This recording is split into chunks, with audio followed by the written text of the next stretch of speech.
Yeah, so I'm Ralph. For those of you who don't know me, Ralph Bagnall. I have been a professional woodworker for 40 years. I've been, since 2000, I started writing for some of the magazines. And currently I'm doing some work with Popular Woodworking. I've had a couple articles with them out recently. Consulted to the industry. Now I work for Microjig, and I actually do new product development. So some of the stuff I'm going to show you here today is stuff that I've helped develop. I do a lot of their demos and stuff like this, so a lot of you may have seen me or you know, been to this show and talked with me. So thank you for coming. I do like an interactive class. So while I'm doing this process, if you have questions, you know, raise your hand, jump up and down, shout at me, throw something, whatever it takes to get my attention. Because if we wait till the end, it just doesn't work as well. So don't hesitate to reach out and ask for questions. Today, what we're going to be covering is kind of the basics of jigs, fixtures, and sleds using the MatchFit system from Microjig. So things like my little utility sled here, or the 360 sled that we have is a really nice product and a nice sled to use. Standard cross-cut sleds. Anytime you want to build a sled or a jig or a fixture, the MatchFit system has got probably going to be involved in it somehow, or could be. And we're going to talk about that today. So the basics of the system, as you can see here, is everything's built around a 14-degree half-inch dovetail profile. Okay? We chose that profile because the half-inch 14-degree dovetail bit every manufacturer makes.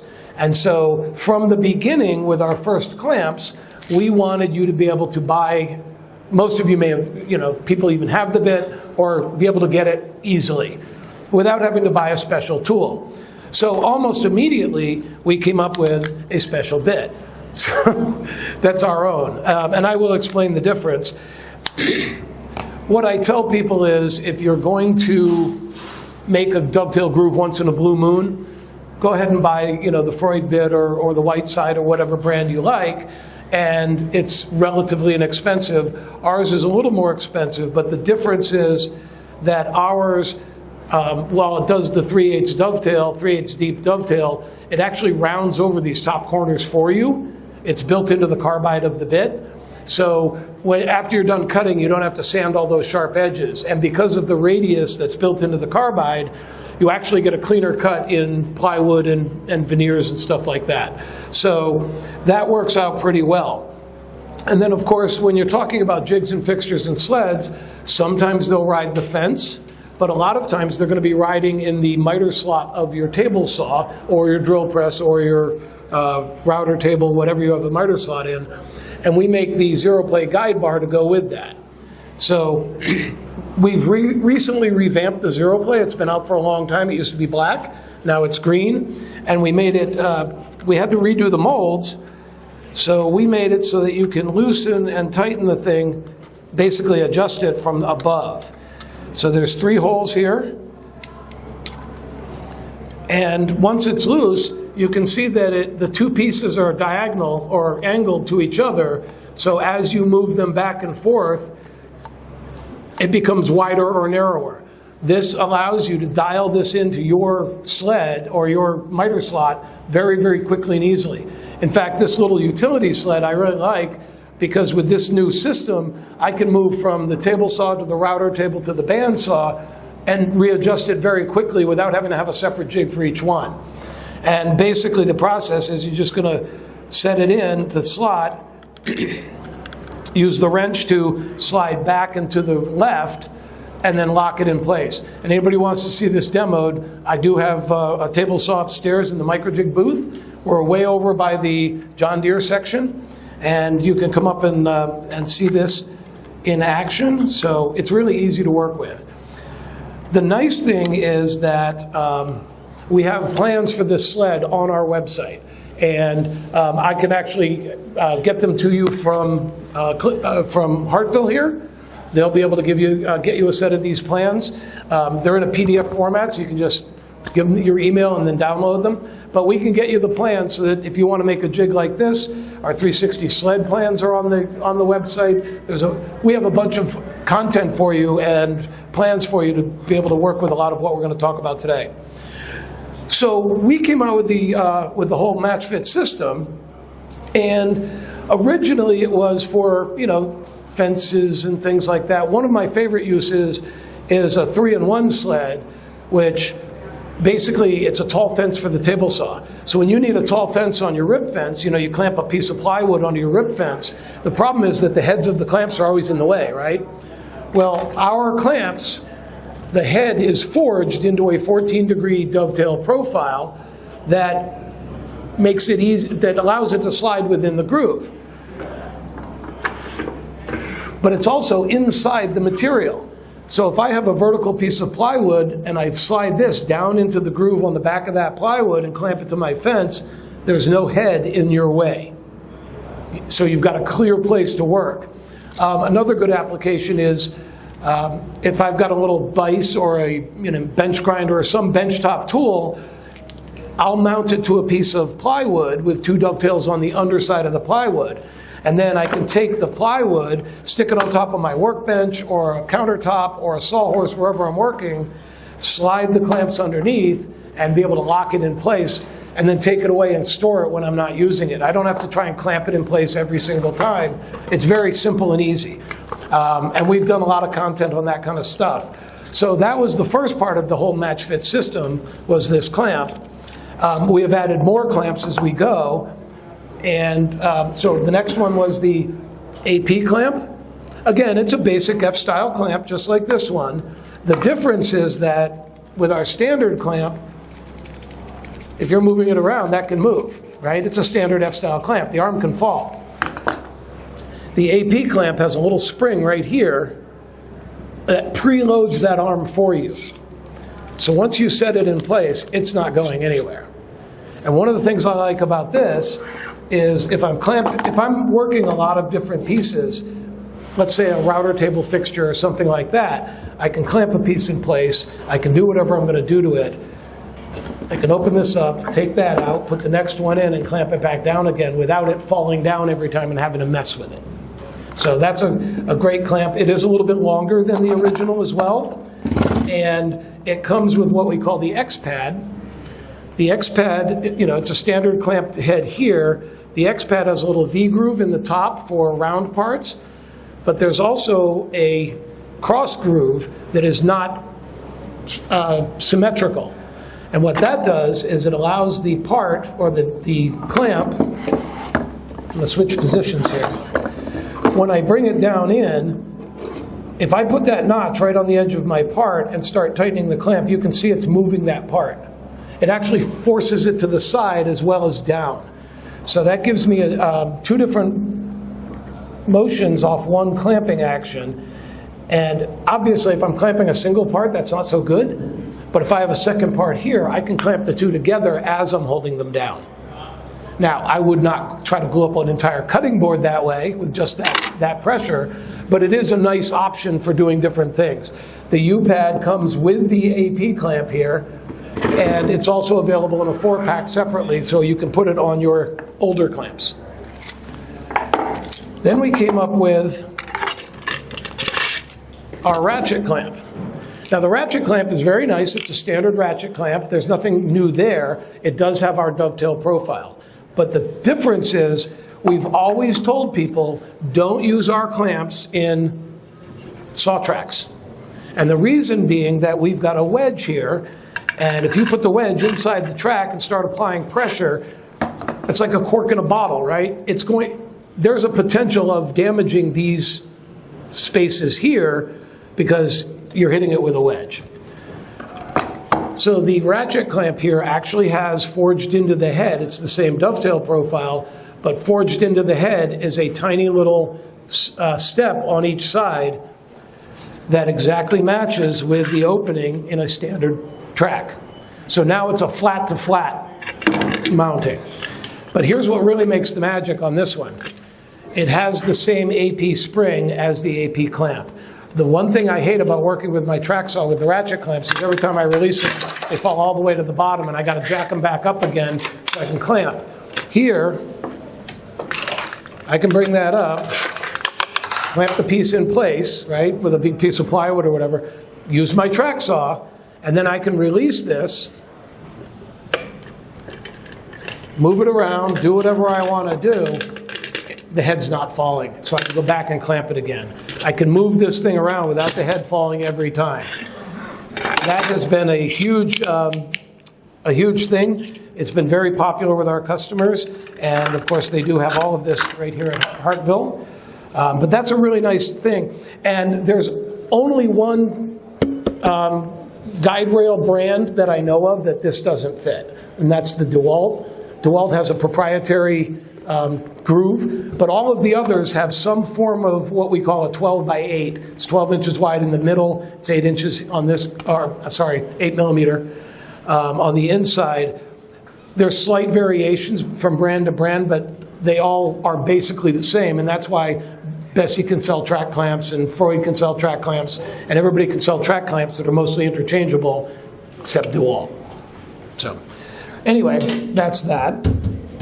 So we've come out with all these clamps, and now our latest one is a simple squeeze clamp. It's a one-handed clamp, comes in pairs. It's the same dovetail head. It does not have the grooves, so again, please don't use it in your track saw. But what I like about it is that I can bring this in and hold the piece, slide that down, and clamp it in place. It's all one-handed. I can release it and do the same thing. It's got the little trigger release here, and it is a lower cost, lighter weight clamp. So it's all about the convenience, but it's only got about 150 pounds of clamping pressure. By contrast, this one has 490. So it's a little bit less. So now that I've explained the basic system, what happened is we started bringing this stuff out, and customers started making things like this table here, where it's a complete grid. And they're using it for clamping, for building things, for assembly tables, all kinds of things, and all sorts of sizes, right?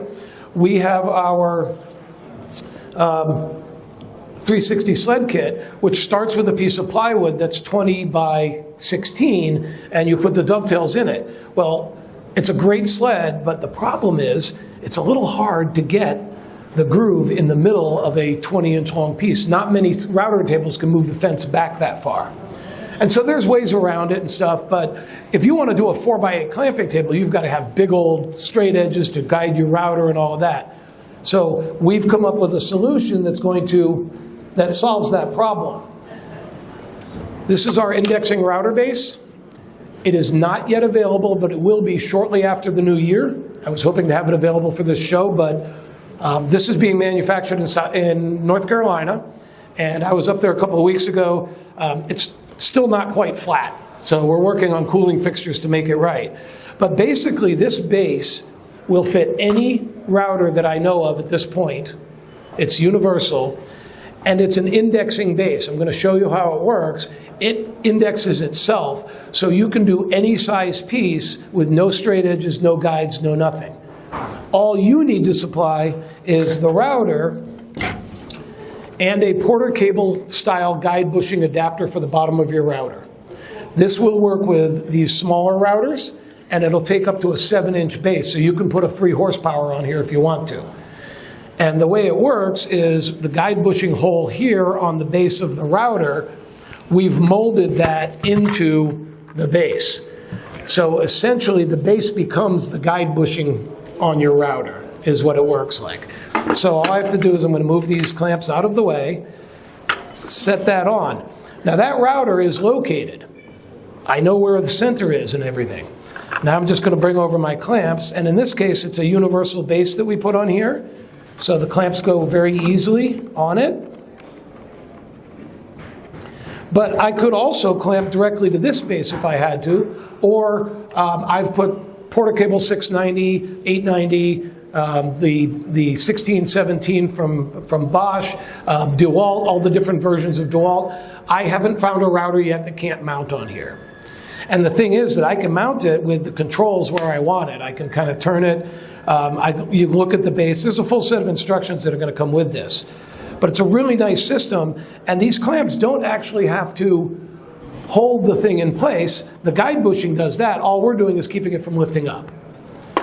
So now I'm going to go ahead and, when you're cutting dovetails, any undercut bit, whether it's a dovetail like this, a T-slot cutter, a ball cutter, anytime you're undercutting where the opening at the top of the material is smaller than what you're cutting, you want to do a relief groove first, okay? You're going to remove most of that waste, and you're going to get it out of the way.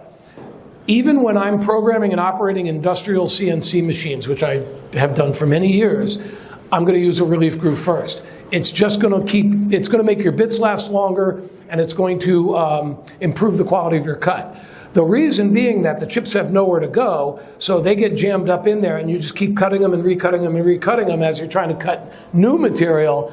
Friction builds up, and friction will kill your bits faster than any heat from friction will kill your bits faster than anything.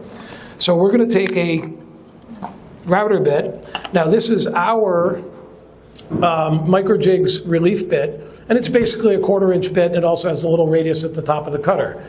These two bits that I'm going to use here today come with this kit. So all you need to do is apply the router. I'm just going to get this in there. Does this thing have a 1/4-inch shank, or does it have a... If it has a 6, I'm going to be disappointed. There we go. So I'm going to lock that in place. So the only thing that you as the user have to do in order to use this system is to set the height of the bit.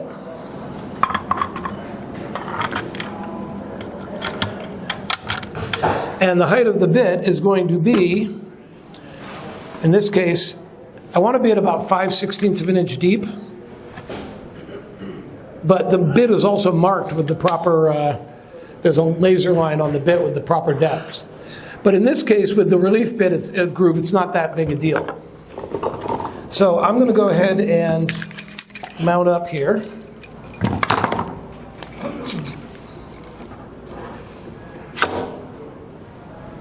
I'm just going to put a couple of clamps on this just to keep the board from sliding around too much.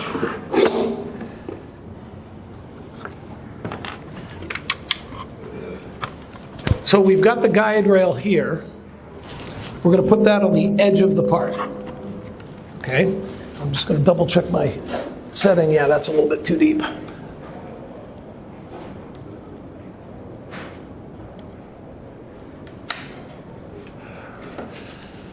So on the first cut, I want the guide edge here, the cleat, the edge of the cleat to be on the edge of my board. All right? So that's the first one. So I'm going to be holding the handle. I'm going to be holding it very tight here against the side, and I'm just going to let the bit do its work.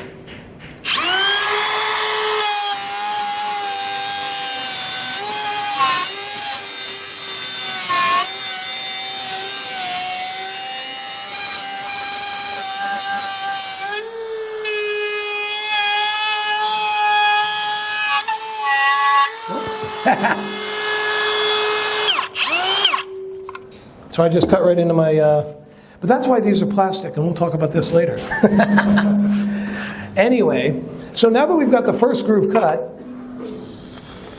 I didn't want to get it on your camera. The groove is now going to ride, or the cleat rides in the groove we just cut. And that was slipping a little bit, so I'm going to tighten that right down. So now this is indexing off the previous cut. I'm going to take just a little bit more height out of that. Those 4-inch offset? Yes. There's no magic to the 4-inch offset, but we have some other parts and pieces that we're developing, and if everybody's on the same standard, they can span 2 or more and work out. So we're trying to keep to that standard. So I'm going to go ahead and cut the second one.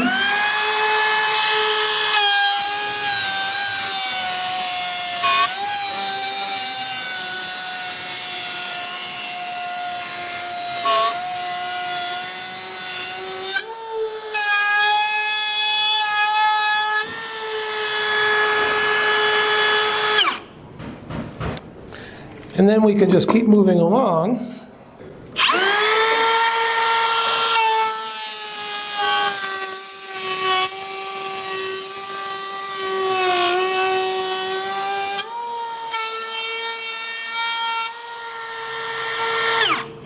So the point is, I can move all along this board, and I can just keep counting over as far as I want to go. And then I can switch to the other side and do the cross ones. The important part about all this is when you switch from one bit to another, which we're about to do.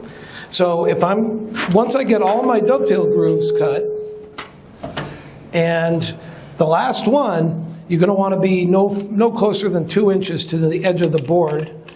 That's just kind of a standard we use. But once I get to the last one, I'm going to swap bits. And the nice thing about the way this works and the way we've developed it, you only have to switch bits the one time. I'm going to pop this in here. This is our dovetail bit. And again, this comes with the kit. And we're only supplying the 1/4 inch version with the kit. We have a 1/2 inch version, but if you've got a 1/2 inch router, you have a 1/4 inch collet for it. And a lot of this kit is going to be really useful for woodworkers with a little less equipment and who want to get into the MatchFit system. So now what I'm going to do is set this bit, and I'm going to cheat a little bit by setting it into an existing groove. Let's see it until it gets where I want it. That's about right. So now what you do is, if I tried to start from here, I could cut that first groove. But the dovetail groove is about 0.34 inches wide. So it's more than the 1/4 inch that this is. So if I were to cut this first groove the same way I cut the last one, when I go to here, it's not going to guide. So we're going to go backwards. We're going to start with, I made this cut with the relief bit. Now I'm going to do the same cut with the dovetail bit, and I'm just going to go backwards.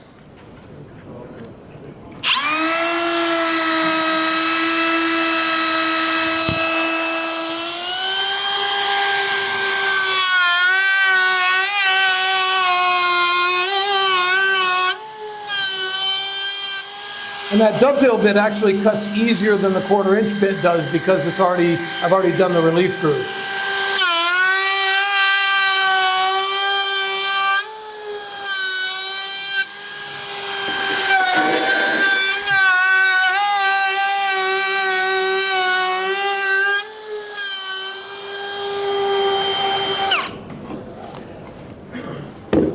So it's a really easy system for being able to make any size router base or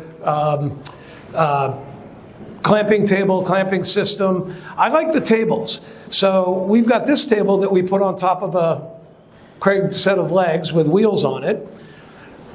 This is a pretty standard, I was going to turn it around, but it's a pretty standard toolbox, right? There's different heights of these and different numbers of drawers, but this is a 26 by 16 roughly top. It's a very common size. Almost every manufacturer makes this type of toolbox. Usually there's a second mechanics box on top of it. And they carry this one at the channel lock here at Hartville. But because it's so common, I made up a top that has the dovetails on it. So now, in my shop at Microjig, I've got the top on there like that. You open up the first drawer and it's all the hardware. And then you open up keep going down, and I've got clamps and I've got everything in the drawers here. This is my workstation now, right? So I can clamp things to it. We've got the hardware. We've got different lengths of hardware. And again, all of this goes into the same dovetail groove. So, we got plenty of time. We're running good. Any questions so far? Go ahead. How hard is the setup if you don't already have a V groove to set that? Oh, it's not at all hard. This bit wants to set to 5/16 of an inch deep. You got to measure off the bottom of the base here. But there's also a line lasered into it. And this one, if you're a little bit deep, a little bit too deep, a little bit too shallow, not a problem. The dovetail bit wants to be 3/8 of an inch deep, period. But again, the way the roundover is made at the top, it flares up and out rather than coming to a straight. So if you're a little bit too deep or a little bit too shallow, you're still going to get that nice roundover. You can be about 10 thousandths out in either direction. But we do sell a setup gauge. It goes with our, actually it's in this kit here. And that has notches on it for setting these, mechanical notches. It's not hard to set up. What I do recommend always is make a dovetail cut with your setup in a piece of scrap before you start cutting into your better piece, just to make sure. Because of course, it's a dovetail system. If you cut too shallow, then the part comes up above the dovetail. If it's too shallow and you go to clamp, the head is above your material, it doesn't clamp to the base, it'll just slide. So you need to be at 3/8 of an inch. But we do have the setup gauge to do that. You can of course make one, but I always recommend if you're about to start making a bunch of dovetails, do a quick test cut just to verify that you can slide a clamp into it or one of your pieces of hardware and make sure it works.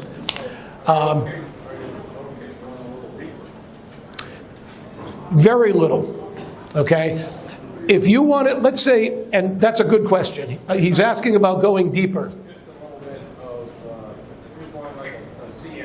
Right, that's what I was about to tell you. Resurface it Yep. after you're done. On a CNC, I would resurface my panel first. If I use just the our dovetail bit, I can't go much deeper, 10 thousandths, no more. In that case, what I would use is a straight cutter to go. I could cut down to a 1/2 inch if I use a standard dovetail bit, okay? And then with the 1/4 inch groove, now you've got a little chimney coming up. Now you've got an extra 1/8 of an inch to plane off on the CNC. In the future, if you want to resurface that, you use a little plate. Right, so, but in that case, don't use our bit if you're on the CNC. Use a standard 14-degree. Because of the roundover. You're not going to have the roundover. Right. Yeah, but on a CNC, you don't really care about that. Right. And we have an entire CNC kit, workholding kit, that I'm going to explain on a little bit as well, and I have that upstairs. So if you want to look at that, I'm big into the whole CNC thing. So this base is going to make it much easier to do this kind of stuff. And we've been thinking about what you can do with the MatchFit system, and our customers have just taken it to a whole new level.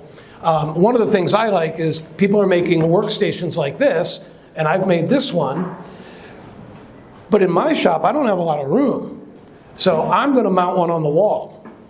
But I'm going to put it on hinges at the top.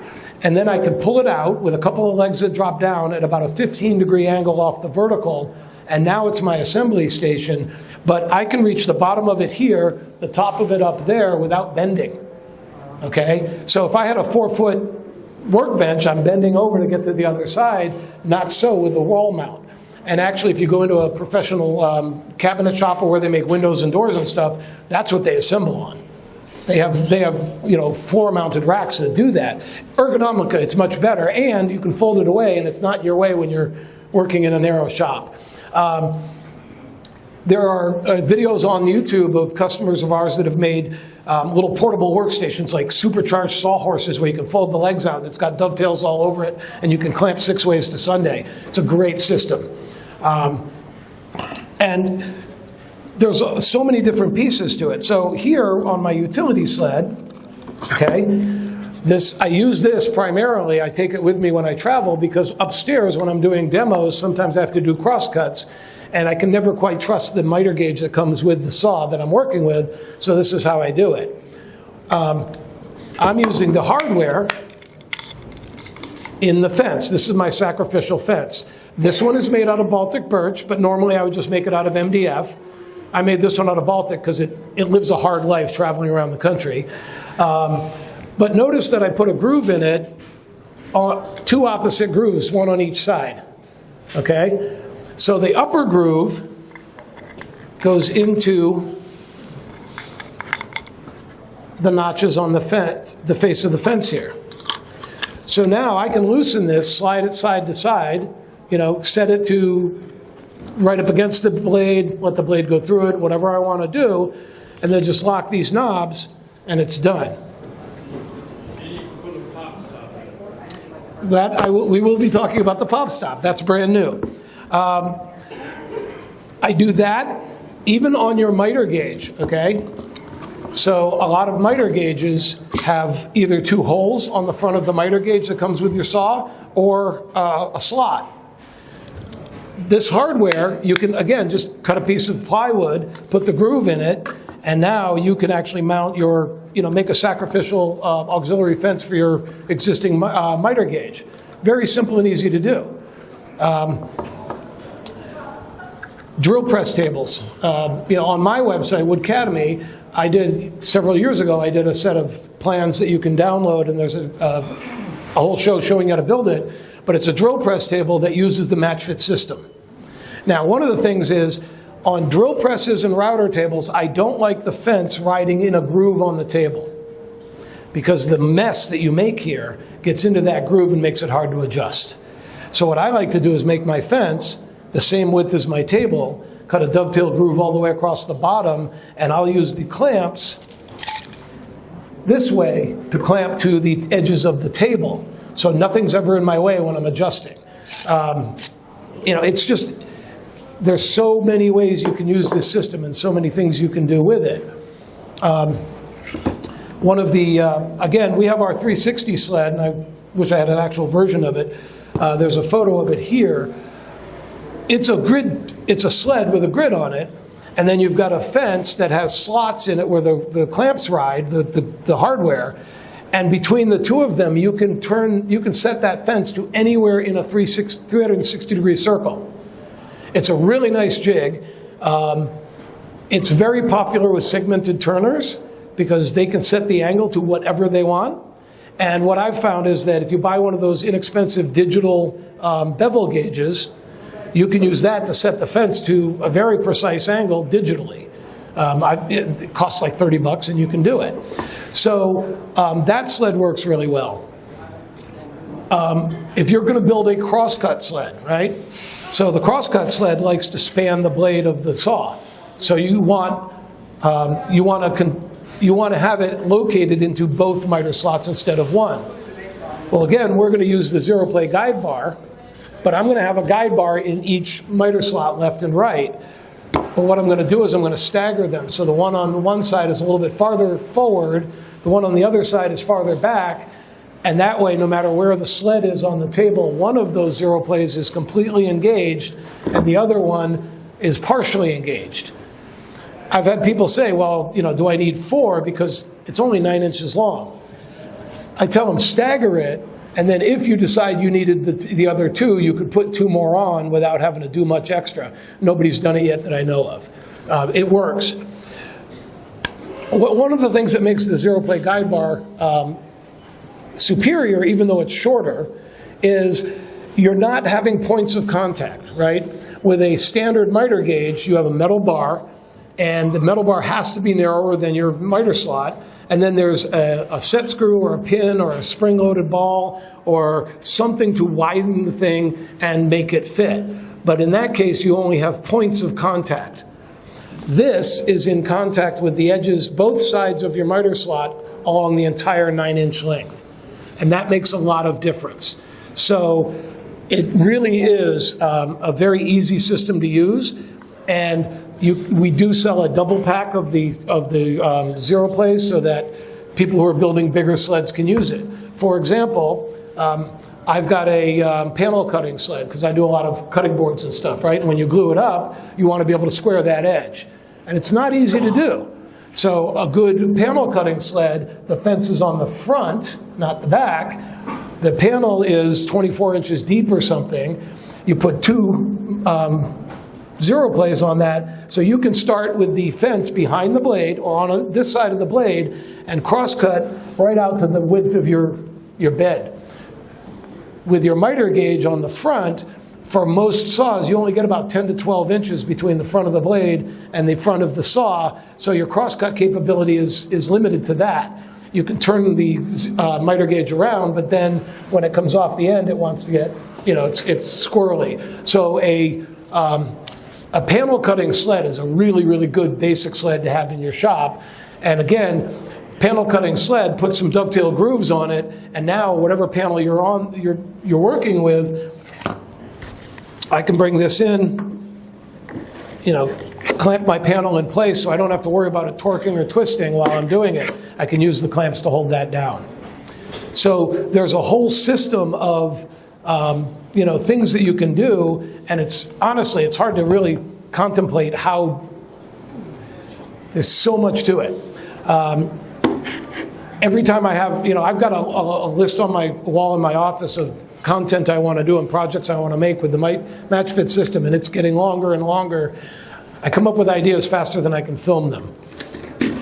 So, That tabletop MDF stuff as you can use beside your in other words, is there anything you can cut with the router, you can use. I don't recommend particle board, stuff like that. MDF is the weakest material I would want to use. But it doesn't blow out because, and that's one of the questions we got a lot when we first started with the system. What's to keep this from just tearing out? Well, what keeps it from tearing out is the fact that the system is balanced. So the head here is pushing down, which is trying to lift the head of the clamp, this part, up out of the material, but it's also pushing down right on top of the clamp. you run into some wood that might be warped a little bit, you want to clamp it down where you're going to put some pressure on it, is that going to cause it? No, as long as there's no gap above the groove. So right here, I'm going to put the piece in, and you can see that, we're in MDF here. I'm going to put my piece of wood in here, and I'm just going to go ahead and crank the living daylights out of that. It's not going to tear out because the pressure is balanced top to bottom. We're squeezing in between here. So it's not going to pull the head out. Now, on the other hand, if I were to do something like this, there's a gap under here. Now, if I apply too much pressure, it could tear out. And again, the material makes a difference, right? Baltic birch would have more tear-out resistance than MDF does, but either way, you can certainly break it if you're not careful. Well, I know it's more expensive than like a phenolic or something like that. If you can route it, you can make dovetails in it. The other question I get a lot is, how do I keep this top flat? Should I glue up many layers and whatever? Honestly, even cast iron will sag if it's not properly supported.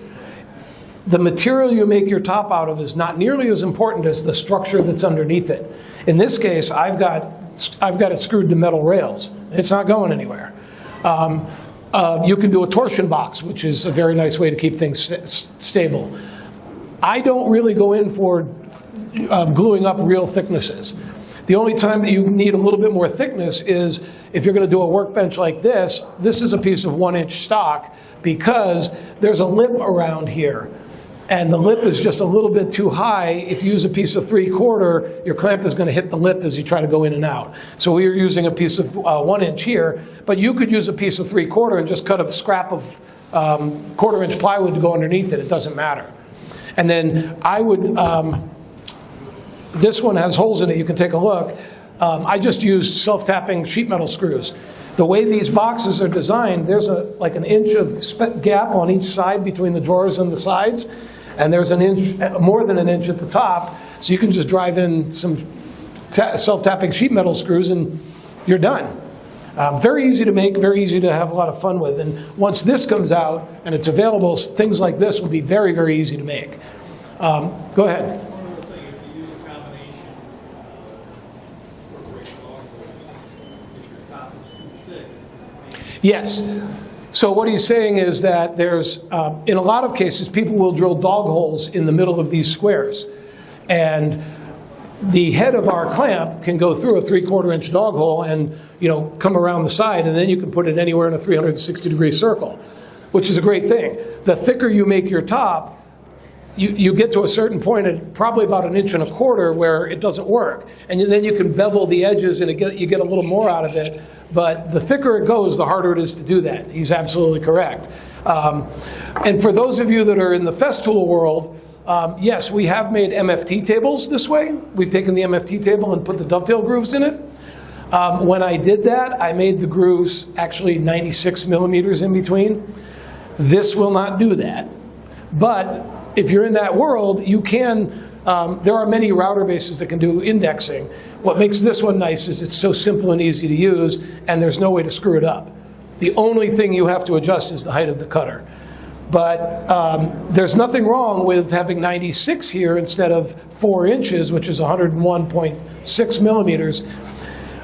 Our system, you know, everything has slots in it, so you can adjust a little bit for if things are a little off. So these components that I'm about to show you would certainly work with a 96 millimeter setting as well as a 4 inch.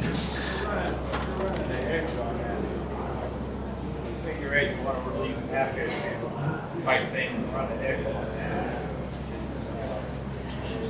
Guide, how thick is that guide? How deep is the other?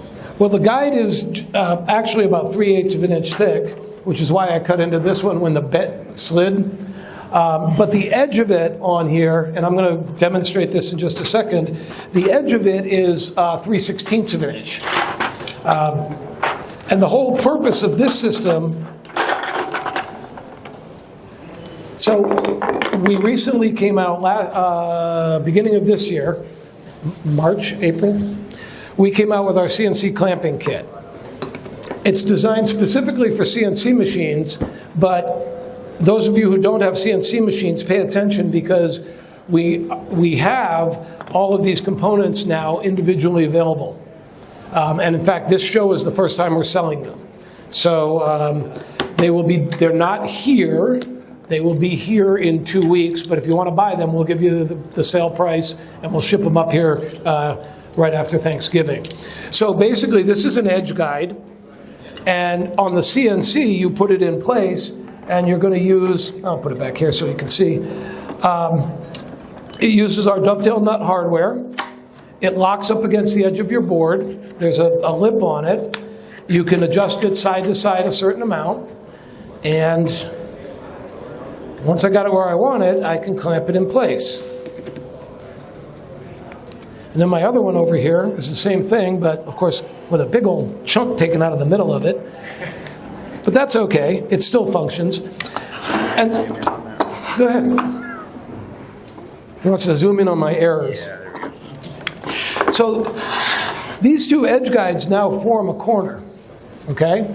And on the CNC machine, that corner is now a known location, so I can program off of that point. And we teach you, you know, with the CNC, you're going to put a board down for your spoil board, you're going to cut the dovetail grooves in it. I actually have you cut a lip around the edge so that if your board is a little crooked, it's still going to be oriented, and you'll reference off that. But here, we don't worry about that. So the fun part about this is I can go ahead and put a piece in up against that edge. I can hand plane against it. I can belt sand against it. You know, it's a nice little stop that I can work against.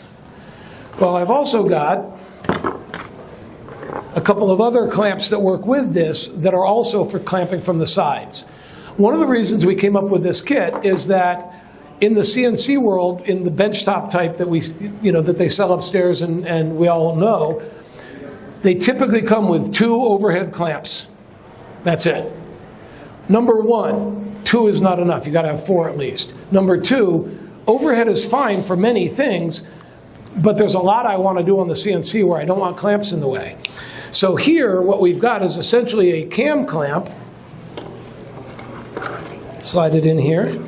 I can position it anywhere in any one of these grooves, and it's essentially an eccentric cam, right? So I can turn it from the narrowest part to the widest part, and it locks in. The difference with this one is, and if you want to zoom in on this, the center hub doesn't move. It's a separate piece. So as I loosen and tighten this over and over again, this knob is never going to come loose. So that's a huge advantage right there. It doesn't have a huge range of opening. So if I were going to use it in a production environment, all my parts, my stock going in, would have to be roughly the same size, or I'd have to adjust every time. But I really like this clamp. Then we have what we call our ramp clamp, and this is what a machinist would call a toe clamp, because the front part moves forward and back and comes down as it moves. And so with this one, yeah, I'll just leave that where it is. I can bring this in. Again, it could go anywhere in any of these grooves. I can also position it anywhere in a 360-degree circle if I want to. And then I can bring it up against the material, lock it in place, and then as I turn this knob here, watch, you can see the front, the toe part is moving forward and down as I clamp. And so as I'm clamping, it's pushing that piece down and toward the table. Additionally, the way these are molded, the parting line is up at the top of all three of these lower edges on these parts. So there's a bevel going backwards from the top of the narrowest clamping section down. So again, as you apply pressure, if the part's going to bow under pressure, it's going to try to bow downward. And it can't bow downward because it's on my table. This was all designed into the system. You'll also notice that the ramp clamp has a notch in the top, so I can actually bring this in, and I can come into the corner of a piece here or holding a round part, and again, just start applying pressure. Now this one has about a 1/2 inch of movement on that toe. So again, if you're running a bunch of parts and they're slightly different sizes, that's the way to work, it'll accommodate. But what we've got now is between our corner here and our holding here, this is held in place. I can now route over the top of this. I can use my CNC to take down a cutting board that I've glued up, which I like to do a lot. This system, by the way, if you have one of those slab flatteners, you know, the handheld ones, put a dovetail board underneath it and use this system to hold your blank. Those blanks are odd shaped, they're hard to hold, they're, you know, funky. This system will work very, very well with that. And you can just work your way around it. Yes, I'm going to get to that. This is called our U-pad. 4 of these come with the kit. Okay? So in the CNC kit, you get 3 of the edge guides, you get 2 of the ring clamps, 2 of the ramp clamps, and 4 of the U-pads. The U-pad, it kind of looks similar to the Xpad that we looked at earlier with that notch. So this is going to come in from the side or from whichever direction you want. There's stuff. There you go. And it actually wraps around the part. And it is designed to work at an angle. For anything up to about a 1/2 inch, you use just the U-pad. Anything from a 1/2 inch up to about 7/8, the U-pads come with a stepped riser block. So this is going to go under the back of the U-pad here. And as I lock this down, I'll do another one on the other side. Yeah, that's going to be a mess. There we go. So yes, the U-pad holds from the top down. And again, we have the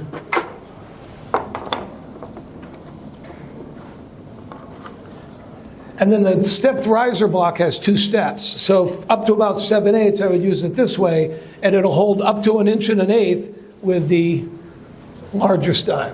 You still have that flatness under that groove, so it's not pulling up on that. Exactly. And that's why that notch is there. If I go higher, I can actually go underneath. So the part is holding the groove on this side, the riser block or the back of the U-pad itself is holding it on the other side, so this does not tear out. In fact, I've tested it to the point where I've cranked this down hard enough that I've broke the nut underneath rather than the MDF. And the notch here on the front of it, if you want to get a front view, the notch here actually is it's catching both the side and the top. We're not relying just on friction with this to hold that part from moving.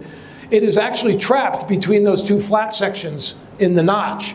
So if I put one of these in all 4 corners, that part cannot move. And that's a really big advantage if you're doing a heavy cutout or something on the CNC, or drilling and marking on your workbench or whatever you're doing. So the system is designed to have all of this available to you, whichever way you want to use. There are many times when I'll use these 2 in the corner because that's a known location, and use these to hold the part as well. It just depends on what I want to do. It's all very versatile. So the CNC kit is available. We have it upstairs. It comes again with 3 of these, 2 of the ring clamps, 2 of the ramp clamps, and 4 of the U-pads with the block. You can also buy what we're calling the breakout kits, all 4 of these components in individual boxes. So 3 of the edge guides are in one box, 2 of these in one box, 2 of the ramp clamps in one box, and 2 of the U-pads in a single box. Go ahead. I'm anticipating February, but I had also anticipated September of this year. So it's going to depend largely on how fast my manufacturer can keep the thing flat. And again, this system is being made in Massachusetts. I've got a new vendor that's making the CNC kit for me up in Massachusetts. And this is being manufactured in North Carolina. I've got a new vendor there. I'm trying out these new vendors because I want to be able to choose. And if somebody has a tornado or a fire or something like that, I'm not out of business. So I've been expanding my U.S. capabilities, and it's really working out very well. So all of this is available. The U-pads are less useful in a table like this because I've already got the clamps, right? However, I did have a guy call me up the other day and was asking about it on the drill press. Because sometimes when you want to clamp your part real close to the quill, the clamp can't get in there, and these can. So he likes the idea of that. I didn't even think of that until, again, the customers give me, come up with some of the better uses of our products. And then somebody had mentioned earlier the pop stops you had. This is brand new. We have them upstairs. They're for sale. The pop stop is brand new, and I'm rather proud of this particular piece. It looks like our dovetail nut on the one end, but it comes up, and it's spring-loaded, basically. So I can put this into one of my grooves. 6 come in a container with a little Allen wrench that has a screw end on it, because this gets set with a set screw. So I can set the pop stop where I want it, and it becomes a replacement for a flip stop. Now, so for example, here, I'm going to slide my pop stop in, set it where I want it. If I want to trim this piece off, it goes over the pop stop, it'll push it down inside, right?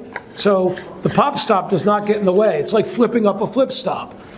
I can cut that edge off, or whatever way I'm doing it, and then flip the part over, bring it up to the pop stop, and make my cut. It's just like a flip stop, but it stays in the place.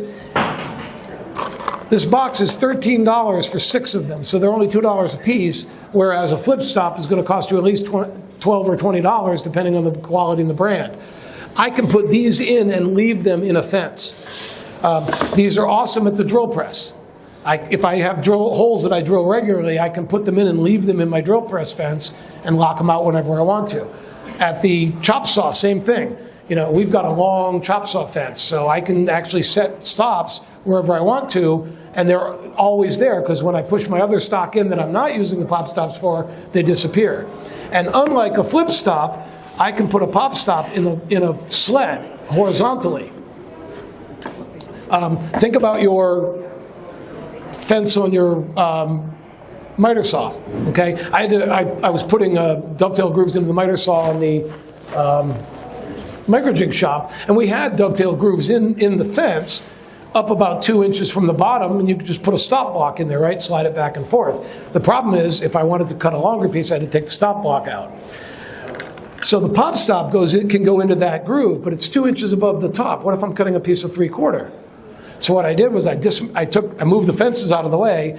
I cut a dovetail groove all the way along, a 1/2 inch, almost 1/4 inch in front of the fence, and then put the fences back in the bottom. So now if I've got thinner materials, I can use my pop stops there. But they're always out of the way when you don't want them in the place. So I thought these are really, really cool. One of the questions I get is how long can you flip it before it breaks? We actually tested that. If you can picture an electric drill with an eccentric cam on it, turning and going tip, tip, tip, tip, tip. I ran out of battery at 20,000 cycles, so they'll last for a good long time. So yeah, these are available. The hardware is upstairs. The clamps are all upstairs. It's a whole system, and we've kind of branched out a little bit. So the 360 sled kit, and I actually call it a sled kit, because it comes with the guide bar and 4 of our dovetail nuts with the knobs, right? So that's a great place to start almost any sled build, if you're going to use the miter slot. A lot of my router table sleds, I don't use the miter slot. I'll slide against the fence because it's easier, so I could just buy hardware for that. And we do have the bits, but again, keep in mind that if it's very easy, if you're only going to be cutting 1 or 2 grooves, you don't have to buy our bit. Okay, it's perfectly acceptable to use a standard 1/2 inch 14-degree bit, or if you're going to do something a little deeper at the CNC, it's okay. But we do have the bit, and if you're going to make tables like this, our bit just saves you so much time with sanding and cleanup. It's worth the extra money. And this bit's like $25 now, the one that's in the machine, so it's not that big a deal. So we're just about out. We got 8 minutes left that I'm showing. Does anybody have any other questions? Go ahead, sir. The 45-degree lock miter joint Yep. bit that you have. Yep. I bought that center finder, the whole bit. And there's no way to sneak up on that. You have to make the full cut from the beginning. No, you can sneak up on it. But you can only sneak, with the lock miter, you can only sneak up with the fence. Yeah, a little bit. Yeah, but no, you can, if you set up the bit so that it's going to cut the right profile, but let's say you're working in oak or hickory or something really nasty that likes to tear out, cut a piece of 1/4 inch plywood and put it in front of your fence. That moves the part over. You're going to make 1 cut, take that out of the way. The second cut is just cutting a 1/4. You can do, I actually like to do it with 1/8 inch masonite. I can put 2 or 3 pieces of masonite in front of the fence, and then each cut will be a step in. The tongue and groove are going horizontally, so you can go in that way without spoiling the profile. You can't go this way. Come up to the booth later on, and I'll show you. Well, I was trying to do it on baldy birch. Right. Plywood always wants to blow out. It just tore it up. Yeah. Plywood always wants to tear out. So if your router table has sacrificial fences, bury that bit into a sacrificial fence, and it makes all the difference in the world. It's like having a zero clearance insert. That helps. But realistically speaking, set it up the way you want it, get your test cut done, and you can even use scrap or whatever, but then put a couple of pieces of masonite or even laminate in front of that on your fence. Each cut you can remove 1 piece and you're stepping right over back into it. Yes. Anybody else? All right. I'm going to jump in and throw out one reminder. If you haven't filled out an entry form for the giveaway, now's the time. Because Tom's going to take one more question, and then we're going to wrap up. So entry form, any last minute entry form, just bring me. Go ahead, Rob. Yes. He's asking about the Fit Finder upgrade kit. We have the Fit Finder upstairs and we have the upgrade kits. I have a limited number of upgrade kits upstairs, and there are none in stock right now, anywhere. We don't have them, nobody has them. The only ones that are available right now are on the shelf somewhere in a physical retail store. I think we've got like a dozen of them here, maybe. So if you're interested in the Fit Finder upgrade kit, buy it today. Don't wait. We do have stock coming in, and it looks like it may be the end of January, early February before we get them back in. It's been much more popular than we anticipated, and so the entire first run that we ordered from our manufacturer is out there. So, yes, but we do have it here today. All right, we're going to do the drawing. Yep. All right. Without looking, Got to be here to win it. nothing up my sleeve. All right.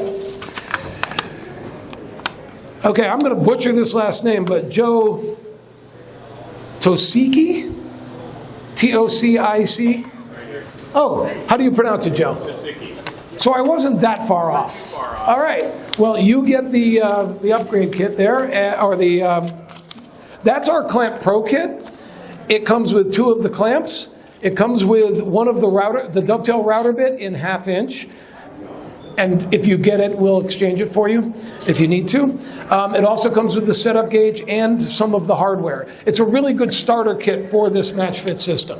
So, and we do have a couple of those upstairs as well. Thank you all so much for coming and participating. I appreciate your time. I'm going to be upstairs in the Microjig booth for the rest of the weekend. Feel free to come and talk to me. Thanks.